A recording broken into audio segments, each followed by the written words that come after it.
Welcome to our Fringe event as part of Local Government Week, focusing on small councils' big opportunities for climate action. My name is Vicky Slade and I'm the Net Zero lead at Kratos. Now, we hear a lot about the work of some of the large unitary authorities and county councils about schemes to build things like their own solar farms, retrofit thousands of homes with insulation, build cycle lanes and install district heating. But some of the small councils are bringing forward small scale but really impactful schemes across their districts, towns and parishes. The majority of our upper and mid-tier councils have now declared climate and ecological emergencies of some sort, and many have now published strategies and plans for reaching net zero. But a growing number of town and parish councils are also making this declaration and taking brilliant actions to reduce their community's footprints at the most local level. But many of them are limited through the resources and powers that are available to them. With large cities and counties having access to specialist officers, land, routes to funding, small districts and local councils may need to work together or commission external consultants to support changes in their area. And their sometimes tiny precepts give them limited financial scope for investment. They're, however, the closest people to their communities with great influence and usually controlling the services about which the residents care most deeply. So overlooking them would be a huge missed opportunity in terms of talent, dedication and innovation. And in May this year, an Ipsos Mori poll commissioned by UK 100 found that local authorities are the most trusted to deliver on climate issues. So they're very well positioned to take the lead.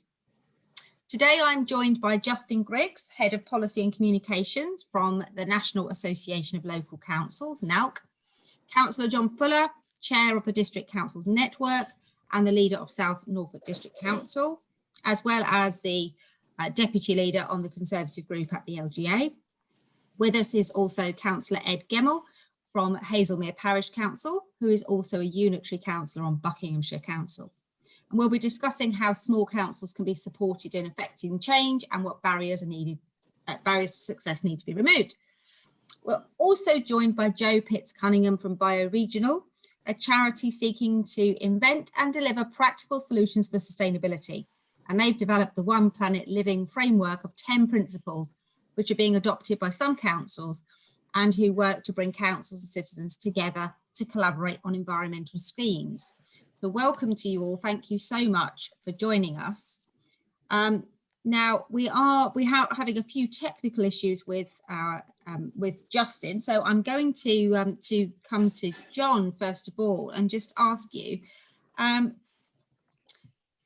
District councils obviously have got housing stock in a lot of cases. I know some have sold them off, and obviously you've got borrowing options. So do you feel you've got enough flexibility to raise money to deliver on net zero, or you know, do you want to see more options made available for district councils? I don't think it's a matter of money. I think, you know, you just touched on what our statutory responsibilities are. We're the housing authority, we're the planning authority. In most cases, we do building control. We've got parks, open spaces, leisure, and other environmental assets. And I think it's really important that when we think about the environment, we're talking about our environment, not what is commonly called the environment. It is much wider than just carbon reduction alone. I have this argument with my wife every winter. If it came to turning down the thermostat, I would be the gold medal winner for the environment if we were only dealing about sort of carbon reduction.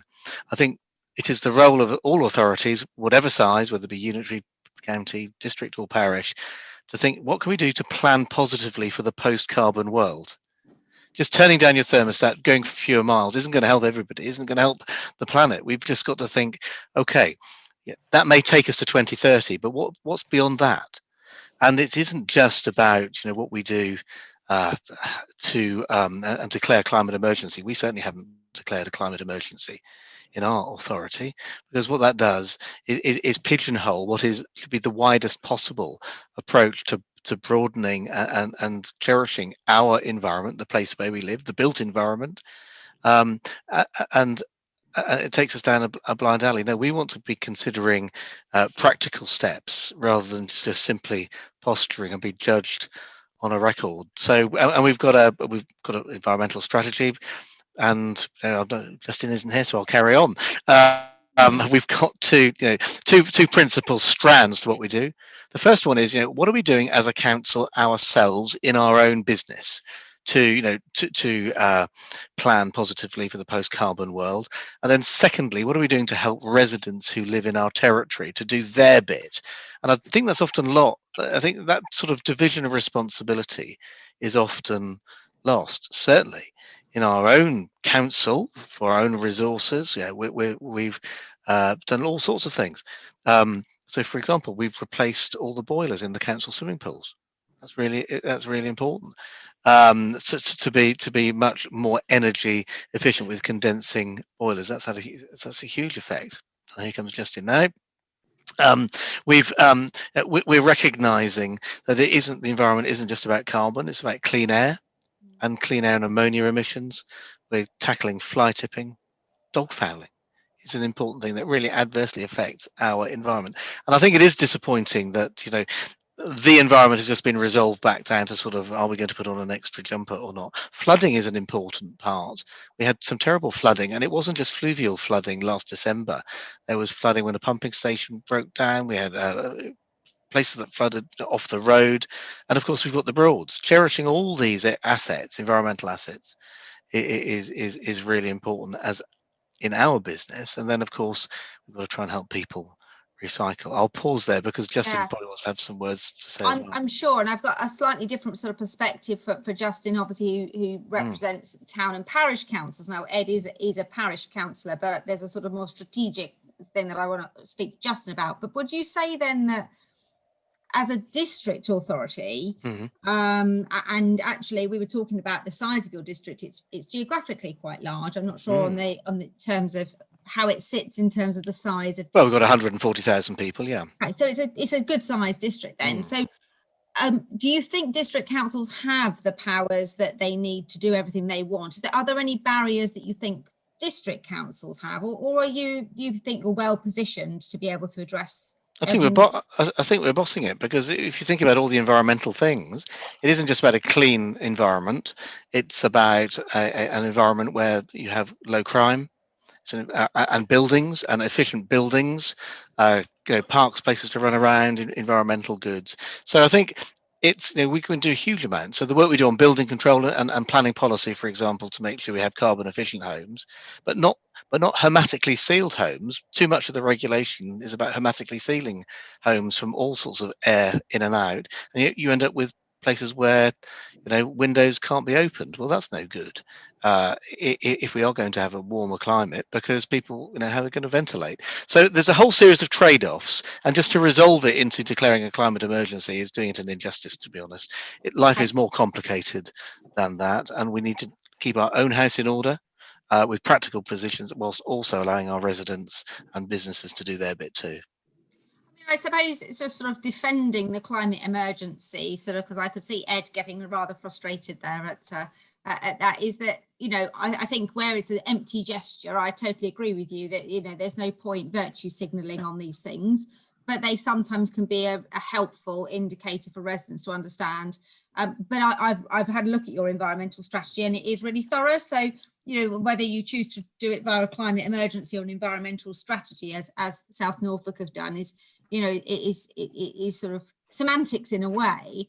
But I suppose the issue for me is that as a district council that would describe it as we're bossing it, that's great. But I suppose if you're a parish council or a town council, you don't have those powers. And if you don't have a really vibrant district council that's taking lots of actions in the level above you, then that may be rather frustrating. Justin, I wanted to ask you about whether you think that, you said something recently about Parish Power, and you called on the government to respect it and improve that devolution. Do you think the government really understands the role of town and parish councils and how they interact with their communities, or do you think they get forgotten in the hierarchy of councils? Well, Vicky, I think, as you will hear from Ed quite soon, some quite powerful examples of how Parish Power is being used to bring people together to tackle some of the biggest challenges facing our country and our communities, and more power to the elbow of councillors like Ed and others up and down the country that are taking action. And actually declaring a climate emergency is an important part of that, an important start in the journey. But I think in terms of how parish and town councils as the first tier of local government interact with their communities, we've seen that writ large over the last year as part of the response that parish and town councils have played in supporting colleagues at district council level, at county council level, and other agencies as part of that response, stepping up to meet the needs of their residents, their businesses and their communities. And the government rightly recognised that. I think ministers from the Secretary of State for Housing, Communities and Local Government, the Chancellor himself and others have praised the role that parish and town councils have played alongside local government, and rightly so. I think that's a recognition that must continue across the board on the wide range of the fantastic work that we see England's 10,000 parish councils doing day in, day out, supporting their communities, providing really important hyper-local facilities and local services, much of that working really, really closely with their partners in other tiers of local government. And it's really important that we continue to strengthen those links so we can serve local people. But as parish councils are changing, growing and doing more, let's not forget that the only growing bit of local government, more parish councils being created year on year in some quite large places, and continuing to innovate and respond to local needs. And whether that's around health and well-being, whether that's around the challenges our young people face, but in particularly at the moment around the climate emergency. And that's why so many councils, I think, are stepping up, like Ed's in Hazelmere and right across the country, around such an important issue that they quite rightly, as the first tier of local government, should be taking action on. I mean, I know when I bring Ed in, he's going to share some fabulous stories of his journey, which didn't really require any funding, actually. It's sort of, quite biblical in the way he's created this project without any money, which is great. I'm going to copy it shamelessly. But it's right, isn't it, that parish councils have really limited borrowing opportunities. So if they do have assets that they want to invest with capital projects, they don't have those same options. Is that right with the Public Loan Works Board? They have to get Secretary of State or Ministry approval to spend money. Does that not restrict what parishes might be able to do compared to someone like the district councils that have got a different sort of opportunity to get hold of cash? Well, I think where communities benefit from Parish Power is partly the golden thread of how you fund local services in our communities, villages, towns and small cities through the small share of the precept, that small element of council tax that is invested by parish and town councils in their local services. What we at the National Association of Local Councils want to see is a flexible and diverse funding framework for our councils, which to a point we have got. Local councils have got the flexibility to increase their small share of council tax to respond to local needs, and it's absolutely vital they do have that flexibility. It's local councillors that should be making that decision. That is local democracy in action. It shouldn't be for the government to be setting crude limits, which unfortunately they do for other tiers of local government. But having access to other sources of funding is equally important. Not just taking that local investment from residents to respond to the local issues that they really care about. So access to borrowing through the Public Works Loan Board is still an important tool for councils. They have to have, as you say, Vicky, express permission from central government to borrow. No matter where they borrow from, they have to get permission from central government. We don't find that system currently works as effectively as it should do for councils. It's not as responsive as it should be. And that's something that we are working quite constructively with the government on. To be fair, it's been a really, really challenging last year, and councils that have wanted to make progress on a number of projects, it's been difficult all year round. But what's equally important is access to other sources of funding. So unlike our colleagues in principal authorities, we don't have access to revenue support funding from the government. And I know in some smaller districts, they don't get access to that. But we also don't get access to other dedicated sources of support. And I'm sure there are all kinds of activities that our councils do, whether that's going from health and well-being to housing to high streets, to supporting their local communities, that they would dearly love to be able to access that funding. It's not currently available, certainly not available directly. And what we'd like to see change, what doesn't work at the moment, and this certainly is, I guess, a plea, not just to central government, but the rest of local government, to make that system work more effectively. When the government put, I think quite rightly, quite a lot of support into supporting local government as part of the pandemic response, largely none of that money found its way down to parish and town council level, who were incurring additional expenditure, albeit it's quite small scale. But some councils were missing out hugely on income generating activities. Unfortunately, we just didn't see that government money making its way down to local level. And we see that across the board with other programs that are put in place. So our plea is back to that flexible and diverse funding framework so that councils across the country can access, again, whether it's for markets, high streets, parks, and for levelling up. Our parish and town councils know their places best, and they should be working with their partners, and they should be able to access those sources of funding and alleviate the pressure on their local council taxpayers, rather than continually having to increase their small share of the council tax. Thanks, Justin. I'm going to bring Ed in a sec just to give us a bit of an idea of what they've managed to achieve as a parish. But John, just for clarity, I'm assuming, maybe wrongly, that South Norfolk is either fully parished or mostly parish. So you already have a relationship, I presume, with parish and town councils in your area? Yes, we do. And we have 120 parishes. Of course, not everywhere is parish. A lot of the old county boroughs, the new towns like Stevenage, places like Yarmouth, Kings Lynn, Norwich, they're not parished at all, and there are other governance arrangements in place. But of course, particularly in the countryside, many of our parish councils own commons, wetlands, ecology sites. These are all really good places, which make a really positive a contribution to our local environment. But I think what you mentioned, the funding, and I'm not quite sure why we've gone straight all the way to the Public Works Loans Board. Many parishes now have CIL, Community Infrastructure Levy, and the purpose of CIL is to make sure that the cumulative impacts of development are felt. And I've got parishes, candidly, who are struggling to find projects to spend CIL money on, and I don't think it is necessarily a massive lack of funding. Yes, there are community aspects like community litter picks and all these sort of very absolutely grassroots things which parishes actually do best, but there's a ladder of finance, and there are huge amounts of CIL. Many parishes now are getting very significant 5, 6, even 7-figure sums of CIL money, and I do think we need some more invention about how we're going to take this forward for those parishes that take this, who think this is just going to the district, the county, or the Public Works Loan Board has to be probably the last resort rather than the first. Absolutely. I mean, obviously there are some projects that need investment and some areas that don't have a lot of CIL available to them, but I think that's a really good point. Ed, I'm interested, it's not just about money, it's about people, isn't it, and expertise. And you've worked really well within your community to identify expertise outside of the council and energy. Tell us a bit about what you've delivered in terms of your parish from a, climate action.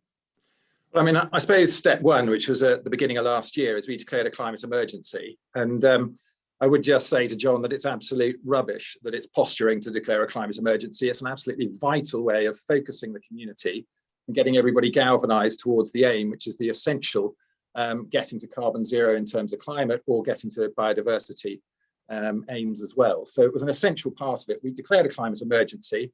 We set a 2030 net zero target for our community.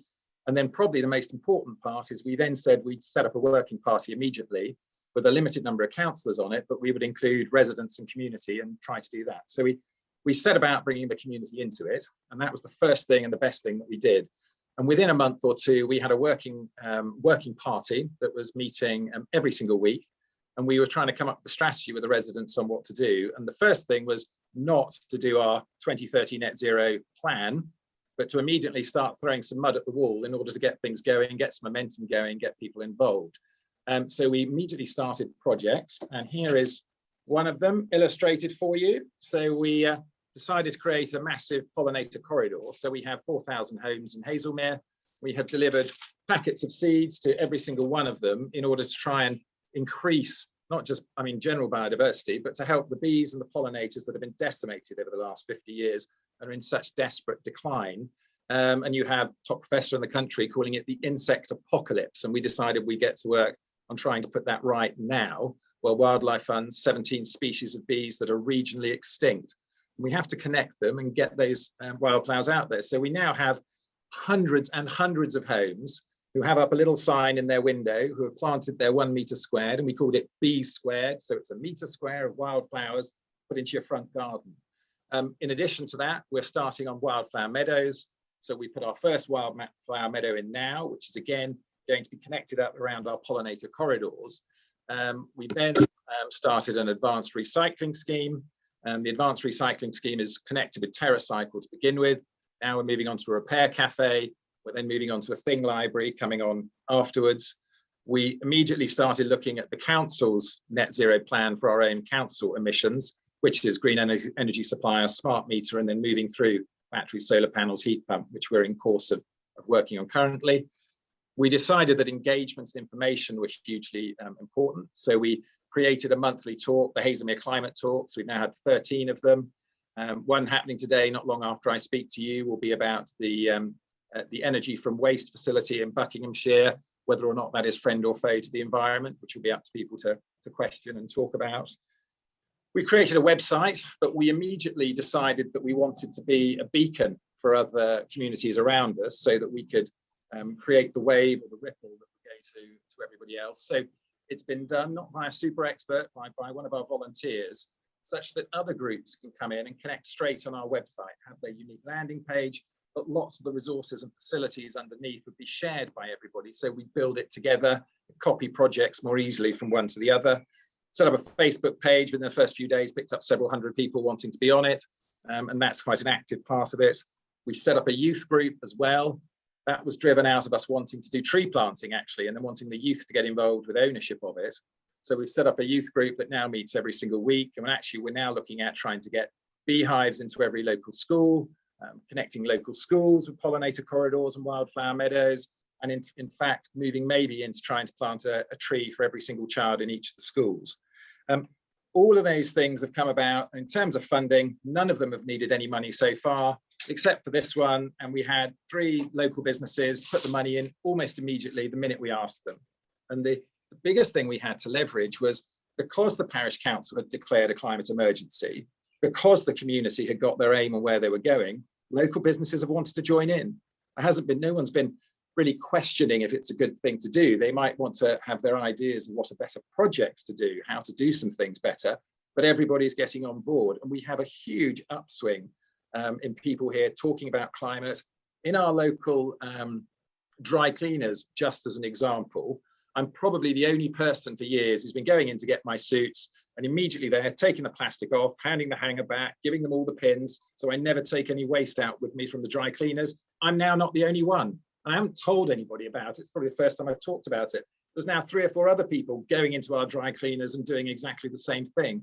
And it's all building up. There's pictures of people not taking packaging when they go to get their takeaways, having taken their own boxes in for their fish and chips. So it's starting to work as a community. And the additional part is it's going into other communities. Wickham has started an environment group and they quite openly say all the time, they're mercilessly copying what we're doing in Hazelmere, which is brilliant. We're now connecting up with the Marlow groups and trying to copy what they're doing. In fact, the Repair Cafe information is coming from them. Wickham and us are doing the Repair Cafe together. Other parish councils are calling as well. And again, I do take on John's idea that there shouldn't be a climate emergency declaration and a net zero target. There should be. And I'm consistently being invited, as are others, to go to other parish councils and advise them on how to do climate emergency declarations, what sort of targets they should be taking and what they should do afterwards. Ed, I never said there shouldn't be any targets. Come on, let's not misrepresent this. What I'm saying is that the cherishing our environment, the place where we live, is a much wider prospect than just talking about the climate. I'm not interested in wasting resources. I'm very much interested in ensuring that we can recycle as much as we can. I'm very much interested to make sure that we're fostering things like hydrogen as an alternative to burning natural gas. But this requires positive planning for post-carbon rather than, you know, on an industrial scale, so that our entire economy can continue to function. And that's that we probably after the same aims, but it's like a different way of doing it. But we're not going to scare people into thinking the sky's going to fall in 2030. We need a positive, uplifting thing that engages people John, to do their bit, whilst also recognizing that adaptation to some of these things, so that we're dealing with flooding, for example, doesn't get left behind, because flooding affects people today, you know, and that's how we've got to balance things. Yeah. I think you're right. I think there's a fair point, and I think I don't want to turn into a debate about whether or not a climate emergency declaration is necessary, because ultimately what is necessary is the action, and the reason we're bringing this together is to actually say, well, is it necessary for the much smaller organisations who maybe only represent a few hundred people or 20,000 people to pool their resources? Do they have that professional capacity to do all the great things that John's council is clearly doing? And I think what we've heard from some people is actually it isn't easy if you don't have some leading lights in your community like Ed and the people he's garnered in his community. How, Joe, do you bring in organisations like Bioregional to be that sort of expert authority to try and help those councils move forward, because not everybody's got an Ed? No, so I'd say it's not always necessary to have an external consultant to come in and help. What we found in Bioregional is it's really important to have someone local on the ground in the place where they're living, doing this work. And that's why Ed's story is so inspirational. It's because actually there's people on the ground in Hazelmere who really care about their community, about their environment, John, I suppose, but also probably see the bigger picture of the climate emergency and the fact that actually we've got a global issue. But it's that localism that's really, really important, and people who know the community, know their local councillors, know what needs to happen, and can garner that sort of enthusiasm from colleagues, friends, businesses, school kids, whoever it is. I think that's really, really important. And you can't underestimate that kind of groundswell of activity that can just be done for free without the need for an external consultant to come and help with climate targets. It sounds like you could just call Ed, actually, and he can come and help you sort out your climate targets. And I think targets are one thing, and there's a lot of information out there about kind of how to set a target, and a lot of councils have done them. So there's something to copy there. But I do think, and our experience with our project that we've been running globally is about that localism, about that on the ground activity, where you have people who know what's going on to help those local councils who don't have the resource to necessarily go out and do it themselves. Joe, you've got these 10 principles of One Planet Living, and I wonder whether, if you've got an established larger council, whether it be a district or a county or a unitary, there are professionals that work within that council who perhaps don't need a framework because they've got their own framework. Their council is a framework.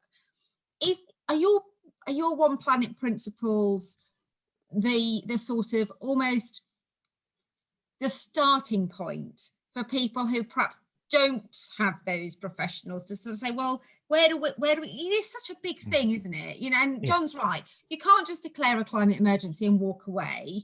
The climate emergency is potentially the flag in the ground that says we're going to do things differently if we're not already doing it. But the One Planet principles maybe help to be the bridge between a full strategy and a plan and the sort of where do we start? Is that what it's about?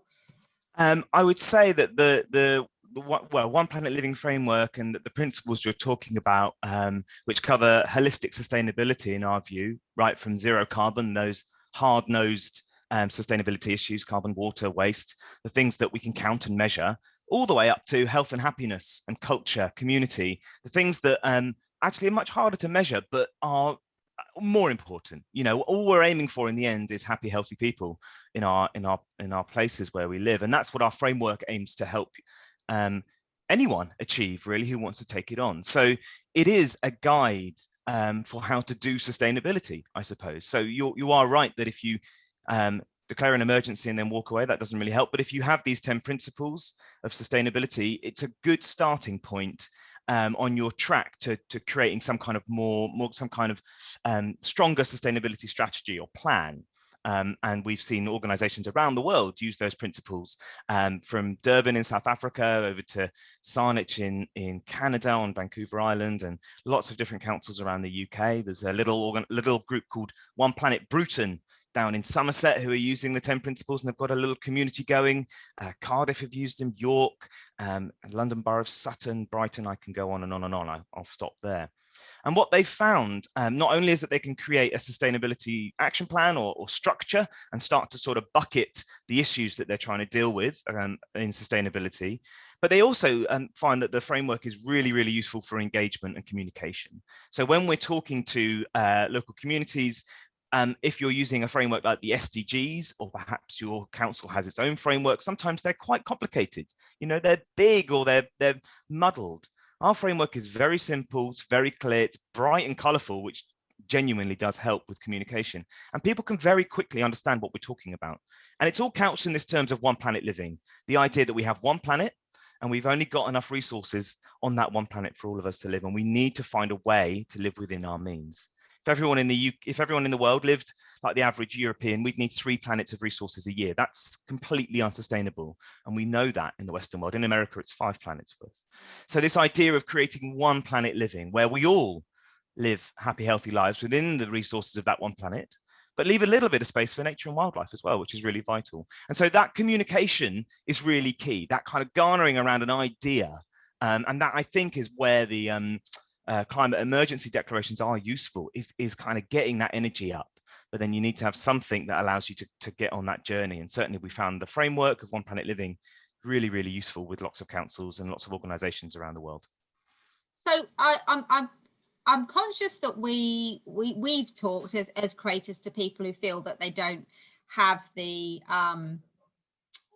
frameworks that are going to help them, you know, to get where they need to go. Obviously, John is fairly confident that you know, South Norfolk's in a good place to take forward the plans that they have. And obviously, both John and Justin are in organisations that do bring those together. So whether it be the District Councils Network or NALC. What would be, each of you, the one thing that if you could ask the government for an additional something that would improve and make it easier to achieve what you want in your net zero ambition, what would it be in terms of whether it be a framework? One of the things that frustrates me, and I speak as creators, but also as a former council leader, the frustration of sometimes the frameworks the frameworks the government runs don't necessarily run in line with the narrative. You know, the sort of pushback of the Code for Sustainable Homes at the same time as trying to bring forward the Future Home Standard. So there's that sort of mismatch. My ask would be, for goodness sake, can we keep heading in the same direction and not keep on, you know, feeling like we're going 1 step forward, 2 steps back? What would your ask be for local government at your micro level? John, do you want to start us off? Yeah, so I mean, topically at the moment, one of the biggest things about energizing people's individual responses, one family at a time, is the way that they look after their waste, they progress recycling, trying to do a bit of composting at home, trying to address food waste.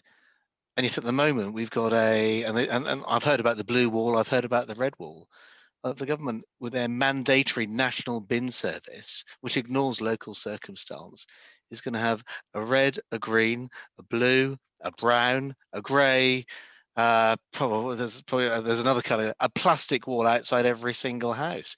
And it's going in the end of the sort of things that Ed is trying to foster locally, prescribing a national bin service, where it's everybody else's fault and local accountability, responsibility and innovation is taken away from us, is going to take the environmental cause back to the chip and bin disaster of the mid-2000s.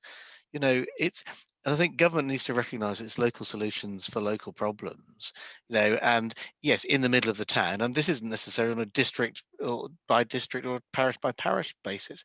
In the town, take central London, for example, a daily waste collection is about the only sensible operation, given there's a lack of storage capacity and the throughput and everything else. Whereas in the countryside, yes, we can probably get away with at least fortnightly. But why on earth would we put on free brown bin waste collections, the most energy consuming vehicles that there are? 3 miles a gallon you might get out of a bin lorry if you're lucky. You know, why on earth are we mandating free brown waste collections when we ought to be composting? Well, why are we doubling up the number of bin lorries there for food waste weekly, when actually, you know, there are different ways of disposing? And I do think that what I would like as a magic wand is to say, government, get off our backs. Let us deliver locally for local circumstances on the things that people can actually make a personal impact on, and you know, and then allow us to put the frameworks into place for have sort of super environment, efficient buildings, planning for the future, and especially this post-carbon world where we can achieve more for the future environment than just simply wearing an extra jumper and turning down our heating. I couldn't agree with you more, John. I don't have we have green bins for our garden waste here, and I don't have a green bin because I think I can do it better in my garden. And the idea that they're going to be free is like, well, I don't need it. You're going to give it to me, and it's going to drive past my house every week when it's unnecessary. Ed, what would your ask be from a parish perspective? Forgetting, I know you're also unitary councillor, but thinking about your local environment. What would you like government to do to make life easier for your parish? I think if I give you two rather than one, I apologise for that. So I think on the sort of overall perspective, it's give us a proper target. You know, we know from what the United Nations has said, we need a 7.6% reduction in our carbon emissions now on a linear basis from 2 years ago. In which case we need a 2030 net zero target or something like it. Give it to us, give us the policy so we can help get there, give us the focus, and start allowing us to start helping to put things right on a global basis. That would be my big ask. My second ask would probably be on biodiversity. It is absolutely appalling that we continue to allow mature trees to be cut down. So we should have something that comes in stopping mature trees being cut, in fact, trees being cut down full stop, and allowing us a system which assumes every tree is protected, not that we have to go and get a TPO in order to protect it. The trees currently that are standing could be sequestering 50 or 100 kilograms of carbon a year, as well as supporting biodiversity, including pollinators. We're chopping them down and then saying we're going to plant little trees that aren't going to come to our help in terms of carbon for 30 years. It's appalling. So give us an overall biodiversity plan that includes stopping destruction of everything that's there, especially the mature trees. Okay. Joe, from the outside looking in, from the perspective of what you think will make life easier for councils, you know, to deliver so that you can actually get in there, what would your ask be? And I'm going to finish up with Justin because he missed the first bit. I'm going to give him a chance to end. Yeah, so what I think, to be honest, and it covers everything, is that national government need to take this problem really quite seriously now, properly seriously, in the way that Ed has just described. You know, we're calling it a crisis, we're calling it emergency, and that rhetoric is correct. But it needs to be, we need to go beyond rhetoric, we need to go into action now. And Greta Thunberg, as always, puts things much better than I ever could. And she was at the Austrian World Summit just recently, and she said, she gave everyone a little bit of a telling off, as she has a way to do, but in a brilliant way. She said, let's be clear, what you are doing is not about climate action or responding to an emergency. It never was. This is communication tactics disguised as politics. And so what we need is government to really step up, to move away from what we would describe as greenwashing and saying the right things, but not doing the right action. So get on with it, I think, and show that leadership. So I'm going to ask you an extra one there because we applied to as creators to go to COP26. Like many people, we weren't successful in getting into the green zone, but we will be there in the fringe. Do you think COP26 is going to deliver new policy ideas and new things, or do you think it's just going to be another talking shop? Just, I can only hope. I can only hope. I don't know. We will wait and see. We are running out of time. That's all I know. And we can't have many more of these talking shops while in the Bay of Mexico the sea burns. So we need to do more. so Justin, you've got 10,000 local councils, some of which have a single employed member of staff, which is often shared across several parishes. So what would your ask be for those organisations from government in terms of their ability to deliver on climate? So I think our big ask of the government is certainly in trying to mobilise our network of 10,000 councils, as you say, Vicky, as the first tier of local government and the closest tier of local government to communities, is really to work with us, is to work with our tier of local government, actually in all of local government, to unlock and capitalise on that parish power and unlock the million green fingers that we have across our army of councillors, like Ed, like all of their other partners and supporters that they work with, who are the people that care about their community and want to take action on these things. And I think that probably looks like kind of 5 things, has 5 strands to it. 1, the government needs to encourage it and absolutely encourage parish councils to get into that space and be innovative, which is precisely the kind of encouragement that current ministers have made in the past when talking about parish councils. And that's absolutely right. And they should continue to do that and do more of that. Secondly, support it and make sure that councils can build on the suite of powers that they've got to take action. I think Ed's already highlighted quite powerfully how they're able to do things within their current capacity and resources, but making sure that those councils that perhaps aren't as well equipped, as well confident can do. So give all councils the general power of competence, remove any barriers that come along. If there are things that are holding councils back, work with the sector to remove them. And back to this point around tree planting that Ed made, use tools like the Environment Bill to give councils and give communities the tools that they need and be part of that framework for taking action. Thirdly is fund it and provide councils access to funding where they need it. And that won't be all councils, but by providing dedicated funding will take the pressure off the parish precept. Fourthly, share it, share good practice. We need to share the inspirational stories that Ed and Hazelmere are doing, that Froome and others all around the country are doing. And we're looking to do that as a national association of local councils through the establishment of our new now national network for climate change, to be a space where we can bring councils together to learn and share and connect with each other to do that. And that's also why we've put resources and tools available on our website, so that it's a hub for councils to learn from each other. But then finally is to model it. Back to the points I think that Ed was saying, both in government and in local government, it's vital that we model these behaviours, we model these ways of working. That does mean to use, I think, what Joe was saying, to show that we really do take this seriously. Thank you, everybody. I think there's a lot of good stuff there to take back. And I've actually, we've managed to secure a meeting with one of Alok Sharma's ministers about the work that's happening with COP and about how we actually energise more local councils to engage with COP and the opportunities that local government has. So we'll definitely take all of those from all of you back to those meetings. So I think it's been really interesting to see the different dynamics there and the different views across the smaller councils. But I think what we do know is that we need to find more ways to bring people together and unlock those issues and perhaps potentially see if we can de-risk some of the opportunities that are out there.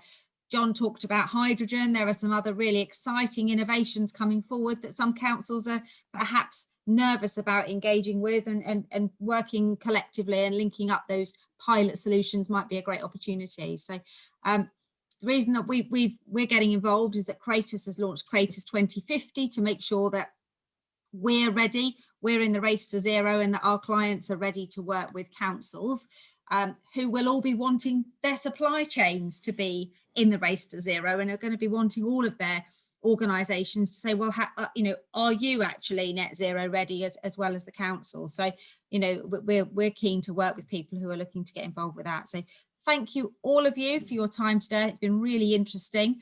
and we will hopefully see you at the party conferences or at COP26 later this year. Thank you.